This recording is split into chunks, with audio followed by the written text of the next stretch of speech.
পবিত্র মক্কার মসজিদুল হারামে তাওয়াব চত্বরে হঠাৎ জ্ঞান হারিয়ে লুটিয়ে পড়েছিলেন এক মুসল্লি। ধারণা করা হচ্ছে তীব্র ভিড় বা শারীরিক ক্লান্তিতে এমনটা ঘটে থাকতে পারে। তবে মাটিতে পড়ে যাওয়ার পরপরই তার সাহায্যে দ্রুত এগিয়ে আসেন সেখানে দায়িত্বরত 2 সৌদি নিরাপত্তাকর্মী। পরম মমতায় ওই ব্যক্তির চোখে মুখে ও মাথায় পানি ঢেলে তাকে সুস্থ করে তোলার আপ্রাণ চেষ্টা করতে থাকেন তারা।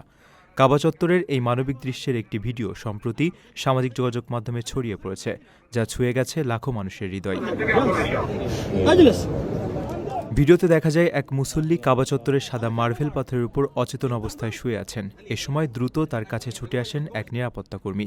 তিনি নিজের কাছে থাকা বোতল থেকে পরম যত্নে ওই ব্যক্তির মুখে ও মাথায় পানি ছিটিয়ে তাকে জাগিয়ে তোলার চেষ্টা করেন। একটু পর ওই ব্যক্তির চোখ খুললে তাকে উঠে বসতে সাহায্য করেন আরেক পুলিশ সদস্য এবং নিজের হাতে তাকে পানি পান করান। এ সময় তাকে ওই ব্যক্তির পিঠ চাপড়ে অভয় দিতে দেখা যায়। চারপাশের দর্শনার্থীরাও তখন সাহায্যে এগিয়ে আসেন।